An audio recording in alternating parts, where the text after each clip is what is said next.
जय हिंद मेरे प्यारे साथियों। आज मैं मनरेगा से जुड़ी एक जानकारी देना चाहूँगा। मनरेगा को लागू करने में सबसे बड़ी बाधा है बजट की कमी। हाल ही में अंतर्राष्ट्रीय श्रम संगठन ILO के वर्किंग पेपर नंबर 107 में ग्रामीण भारत में नागरिकों की क्रय शक्ति में नकारात्मक रुझान का जिक्र किया है। इसमें कहा गया है कि भारतीय श्रम ब्यूरो द्वारा प्रकाशित ग्रामीण मासिक वेतन सूचकांक के साथ मुद्रास्फीति के आंकड़ों के आधार पर वित्त मंत्रालय ने हाल के वर्षों में ग्रामीण भारतीय मजदूरी की क्रय शक्ति में नकारात्मक रुझान देखा है। इस प्रकार मंत्रालय ने अपने आर्थिक सर्वेक्षण 2022-23 में अप्रैल और नवंबर 2022 के बीच बढ़ी हुई मुद्रास्फीति के कारण वास्तविक ग्रामीण मजदूरी यानी कि मुद्रास्फीति के लिए समायोजित ग्रामीण मजदूरी में नकारात्मक वृद्धि का प्रकाश डाला है। हालांकि ग्रामीण भारत में लोगों की लगातार कम होती क्रय शक्ति को जानने के लिए हमें ILO की जरूरत नहीं है। यह हमारे भारत देश के ग्रामीण नागरिकों के जीवन में साफ झलकता है। लेकिन ILO के इसी वर्किंग पेपर में ग्रामीण भारत के बारे में एक और तथ्य उजागर किया गया है जो महत्वपूर्ण है। इसमें उल्लेख किया गया है कि मनरेगा की शुरुआत के और विस्तार के साथ न्यूनतम वेतन नियमों का अनुपालन बढ़ा है। औपचारिक और आकस्मिक ग्रामीण मजदूरों के बीच वेतन स्तर कम हो गया है और ग्रामीण क्षेत्रों में जेंडर वेतन गैप कम हो गया जैसा प्रतीत होता है। अन्य फैक्टर के अलावा मनरेगा ने इन पॉजिटिव परिवर्तनों के महत्वपूर्ण योगदान दिया है। यह प्रमाण है कि भारत ग्रामीण के आजीविका और आर्थिक में मनरेगा के महत्व का, हालांकि देश की सरकार इन तथ्यों के बावजूद मनरेगा के तहत के महत्व को कमतर आंकती है और इसके प्रभावी कार्यान्वयन के खिलाफ ही नीतियां बनाती है। भारत सरकार में बैठे लोगों और अफसरशाही को ग्रामीण कामगारों की आजीविका के लिए मनरेगा का महत्व न पता हो ऐसा समझना गलत होगा। लेकिन उनकी प्राथमिकता जनता का जीवन नहीं है, अपितु अपने कॉर्पोरेट दोस्तों के वर्गीय हित और मुनाफे हैं। भाजपा सरकार मनरेगा मजदूरों और उनके संगठनों, प्रगतिशील बुद्धिजीवियों और अर्थशास्त्रियों की चिंता को अनदेखा करती ही है। लेकिन एक लोकतांत्रिक देश में ज्यादा चिंताजनक वह है कि सरकार द्वारा अपने वर्गीय दृष्टिकोण हितों के चलते ग्रामीण विकास और पंचायती राज का जो संसद की अस्थायी समिति की रिपोर्ट को केवल अनदेखा नहीं करना बल्कि ठीक उसके विपरीत काम करना। 8 फरवरी 2024 को संसद में पेश की गई ग्रामीण विकास और पंचायती राज का अस्थायी समिति की रिपोर्ट ग्रामीण रोजगार, मजदूरी दरों और उससे संबंधित अन्य मामलों पर एक अंतर्दृष्टि पर रिपोर्ट सरकार की मनरेगा को लागू करने की नीतियों पर गंभीर प्रश्न पैदा करती है और मनरेगा मजदूरों और उनके संगठनों द्वारा महसूस की गई चिंताओं और मांगों को सही ठहराती है। मांग पर आधारित मनरेगा को लागू करने में सबसे बड़ी बाधा फंड की कमी ही है। पिछले 10 वर्षों में महामारी के समय के अपवाद को छोड़कर मनरेगा के बजट में कटौती ही की गई है। वित्तीय वर्ष 2009 में मनरेगा के लिए कुल बजट का 3.4% था, जबकि भाजपा सत्ता में आई उस समय से कुल बजट 1.85% था, जो वर्ष 2023 में कम होकर केवल 1.33% रह गया है। मनरेगा के लिए बजट बढ़ाने की पुरजोर मांग के बावजूद 2024-25 के वित्तीय वर्ष के बजट में वित्तीय वर्ष 2023-24 के संशोधित अनुमान की तुलना में कोई वृद्धि हुई है, उल्टा कमी ही की गई है। अंतरिम बजट में मनरेगा के लिए 86,000 करोड़ रुपए आवंटित किए गए, जबकि चालू वर्ष के लिए मनरेगा पर अब तक कुल मिलाकर 88,309.72 करोड़ रुपए खर्च हुए। लेकिन गोदी मीडिया तो मनरेगा के लिए इस वर्ष के बजट को बड़ी उपलब्धि की तरह पेश कर चुनावी माहौल बनाने में मशगूल है। हालांकि इस मुद्दे पर सरकार की तरफ से हमेशा तर्क दिया जाता है कि मनरेगा मांग पर आधारित योजना है जिसमें फंड की कमी कभी नहीं होने देंगे। इसके लिए कभी भी फंड बढ़ाया जा सकता है। देश के वित्त मंत्री भी पत्रकारों के सवाल पूछने पर यही तर्क देते हैं। मनरेगा के लिए धन आवंटन में कोई कमी नहीं आई है। यह मांग पर आधारित योजना है। जब भी मांग बढ़ती है अधिक धन का प्रावधान कर दिया जाता है। हालांकि धरातल पर मनरेगा को लागू करने में फंड की कमी को साफ समझा जा सकता है। संसदीय समिति की रिपोर्ट यह स्वीकार करते हुए की आवश्यकता के आधार पर संसाधनों की पूर्ति की जा सकती है। सिफारिश करती है कि वर्ष के शुरुआत में अनुमानित बजट में ही फंड में कटौती करने से मनरेगा कार्यान्वयन और विभिन्न महत्वपूर्ण पहलुओं पर व्यापक और प्रतिकूल प्रभाव पड़ता है। इसलिए कमेटी यह महसूस करती है कि जमीनी स्तर पर इस योजना के सुचारू कार्यान्वयन के लिए फंड की कमी एक बड़ी बाधा है। मनरेगा के लिए शुरू में ही उपयुक्त बजट का प्रावधान किया जाना चाहिए, जिसका आधार पिछले वर्ष के खर्चों का हो सकता है। गौरतलब है कि प्रतिवर्ष मनरेगा पर आवंटन का लगभग 30% हिस्सा पिछले वर्ष की देनदारियों में ही चला जाता है। इस रिपोर्ट के अनुसार फंड की कमी के साथ जो दूसरा बड़ा कारण मनरेगा को प्रभावित करता है वह है कि फंड जारी करने में देरी और मनरेगा का समुचित कार्यान्वयन पूरी तरह राज्यों केंद्र शासित प्रदेशों के पर्याप्त धन राशि समय पर जारी करने पर निर्भर करता है। केंद्र सरकार फंड जारी करने में देरी करने के लिए अलग अलग के कारण पेश करती रहती है।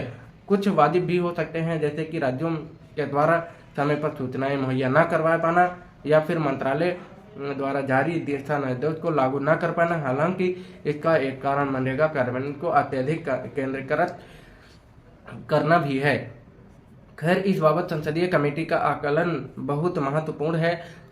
कमेटी ने स्पष्ट शब्दों में कहा है कि केंद्र सरकार से मनरेगा के लिए फंड जारी करने में देरी के कारण चाहे कुछ भी हो, लेकिन इसके पीड़ित तो गरीब और वंचित लाभार्थी ही हैं। राज्यों और केंद्र सरकार में इसी तरह की तकरार और तकनीकी उलझनों के बीच में गांव गरीब ही प्रभावित होता है, जैसा कि पश्चिम बंगाल में देखने को मिल रहा है। भ्रष्टाचार के नाम पर गत वर्षों में राज्य के लिए मनरेगा का बजट रोक दिया गया, लेकिन भ्रष्टाचार को रोकने व उसकी जड़ों को खत्म करने का कोई भी प्रयास न तो केंद्र सरकार ने किया और न ही राज्य की तृणमूल कांग्रेस सरकार ने किया।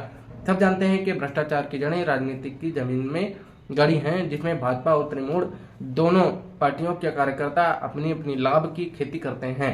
सबसे महत्वपूर्ण सवाल तो मनरेगा पर संसदीय समिति ने उठाया है, वह है कि मनरेगा में कम मजदूरी और न्यूनतम मजदूरी को तय करने के विसंगतपूर्ण तरीके के बारे में। मनरेगा अधिनियम 2005 की धारा 6 में केंद्र सरकार को न्यूनतम मजदूरी अधिनियम 1948 के लिए किसी भी प्रावधान में बंधे बिना मनरेगा मजदूरों के लिए मजदूरी तय करने का अधिकार दिया गया है। इसका उद्देश्य सभी बाधाओं को दूर करना और मजदूरी दरों में लगातार नियमित और सुचारू संशोधन सुनिश्चित करना। यह मजदूरी अलग अलग राज्यों में अलग अलग तरीके से हो सकती है। हालत में अधिसूचित मजदूरी खेत और मजदूरों के लिए निर्धारित न्यूनतम मजदूरी में कम नहीं होनी चाहिए। संसदीय समिति ने कहा कि इसका मकसद ग्रामीण बेरोजगारों के लिए उचित मजदूरी की दर पर रोजगार प्रदान करके उनके लिए एक सुरक्षा की भावना पैदा करना है। रिपोर्ट में कहा गया है कि वर्ष 2008 में वेतन की दर का अवलोकन करते हुए कमेटी ने यह पाया कि मजदूरी अपर्याप्त है और जीवन यापन की लागत में वृद्धि के अनुरूप नहीं है। इस समय खेतीहर मजदूर और चिनाई विविध कार्यों में शामिल अन्य मजदूर को इससे अधिक दिहाड़ी मिलती है। यह बहुत महत्वपूर्ण पक्ष है।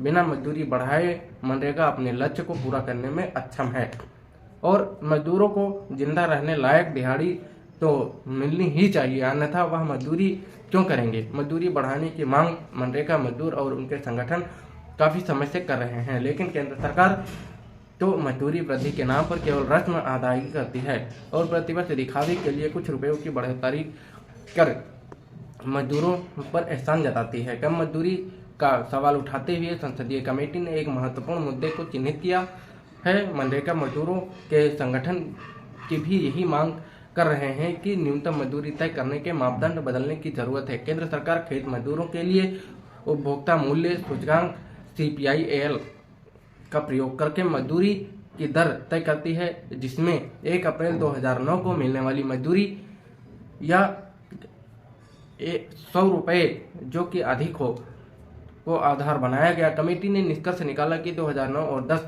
आधार वर्ष का उपयोग करके गणना यह पद्धति वर्तमान मुद्रास्फीति और जीवन यापन की बढ़ी हुई लागत अनुरूपित मजदूरी निर्धारित करने में असफल रही है। इसके लिए कमेटी ने सुझाया कि मजदूरी तय करने की इस पद्धति में आधार वर्ष कम से कम 2014 करना चाहिए। संसदीय समिति ने इसके लिए महेंद्र देव कमेटी की सिफारिशों का सहारा लिया। हालांकि संसदीय समिति एक कदम आगे बढ़कर इस पूरी पद्धति को बदलने की भी चर्चा करती है। देखा जाए तो 2014 भी अब पुराना हो गया है, क्योंकि जो भाजपा सरकार ने दिहाड़ी निर्धारित करने के तरीके फेरबदल करने की इस न्यूनतम सिफारिश पर भी एक शब्द नहीं बोला है। हालांकि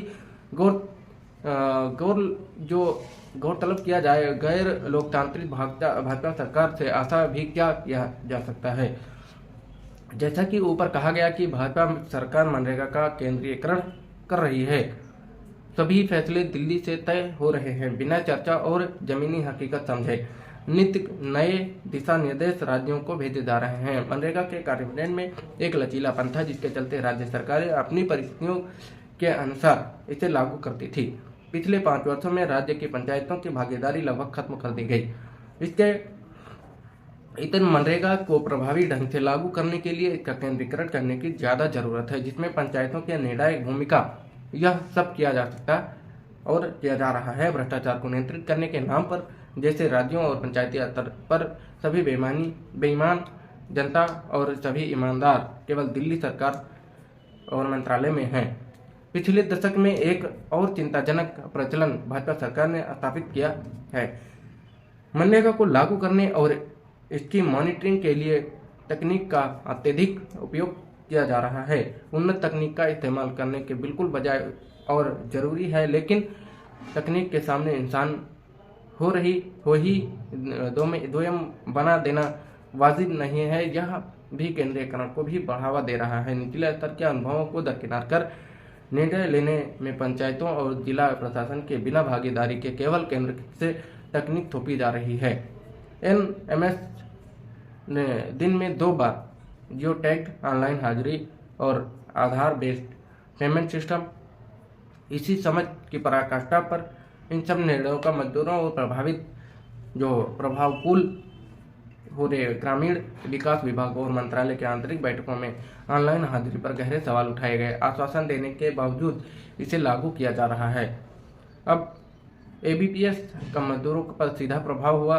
लिपटेक इंडिया के डेटा के अनुसार लगभग पिछले 2 वर्षों में मनरेगा की व्यवस्था में से 7.6 करोड़ जॉब कार्ड डिलीट कर दिए गए। इसके कारण बताए जा रहे हैं, लेकिन जानकारों का कहना है कि इसका एक बड़ा कारण है।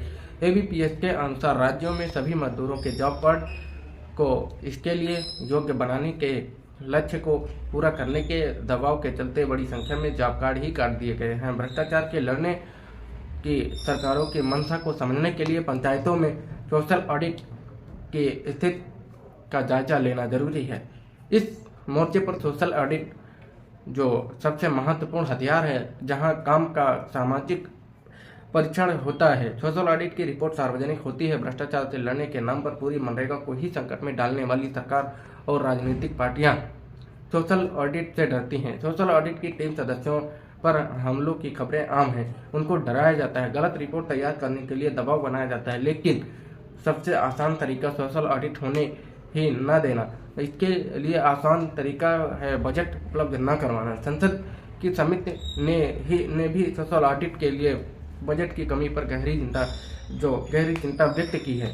मनरेगा को लागू करने में भाजपा सरकार के पिछले 10 वर्षों का रिकॉर्ड बहुत खराब रहा है। मांग के आधार पर लागू होने वाले कानून में इतने फेरबदल किए जा रहे हैं, इसका स्वरूप बदलकर सामान्य कल्याणकारी योजना की तरह बना दिया गया है, जिसका कार्यान्वयन सरकारों की इच्छा और उपलब्ध बजट पर निर्भर करता है। संसदीय समिति की रिपोर्ट में भी इसी तरफ इशारा किया और केंद्रीय मंत्रियों और नीति निर्धारकों के बयान के भविष्य में मनरेगा पर सबसे ज्यादा हमलों की तरफ इशारा कर रहे हैं, जैसे राज्य सरकारों पर खर्चे का ज्यादा हिस्सा के जिम्मेवारी का सुझाव। हालांकि अब चुनाव के चलते भाजपा को ही ग्रामीण विकास मनरेगा की याद आएगी, लेकिन अनुभव तो यही बताते हैं कि काम के अधिकार मनरेगा को बचाने के लिए भाजपा को हराना ही एकमात्र रास्ता है। जय हिंद, जय भारत मेरे प्यारे साथियों।